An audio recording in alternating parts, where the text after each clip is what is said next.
let's review Iron Lung. The reason I'm playing this is because Markiplier's cinematic adaptation of this game comes out tomorrow, and I'd really like to go see it and make a video covering it. So of course, I need to play it first in order to understand it. Now, I think the reason this game works so well for me is because it reminds me a lot of Five Nights at Freddy's. Everything reminds you of Five Nights at Freddy's. I know. But think about it. You don't have a lot of tools at your disposal, you have limited visibility, and you're being misled into feeling like you're in danger. Nothing actually happened the entire time I was getting through this game, but I was constantly on edge, thinking that something was going to happen. However, something that this game does better than Five Nights at Freddy's is that there is no RNG. The only time I died was due to the decisions that I made, not the game. Well, except for later, but we'll get to that. I wouldn't call it a popcorn game either. It strikes that perfect balance that I like in games, where you're forced to use your brain,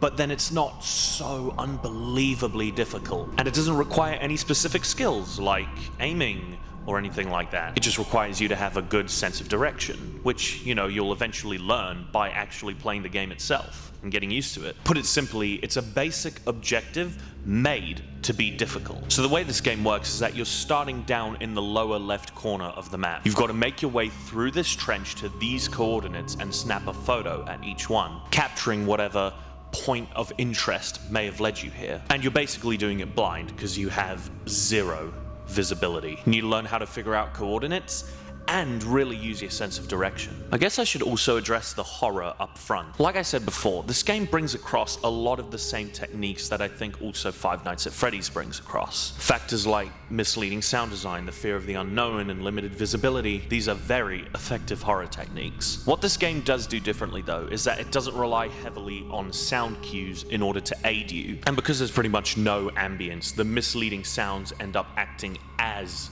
the ambience. Another thing this game does differently is that there are no random jump scares. There's only tension all the way through, which is another brilliant horror technique in itself. And if there is a jump scare, like I said before, it's due to your actions. This game does horror very well, and in some ways even better than Five Nights at Freddy's. But I don't think it's scarier overall, because it's also a really unique take on horror in its own right. But once again though, I'm now super excited to see how Mark tackles this in the movie. But first I need to tackle this trench.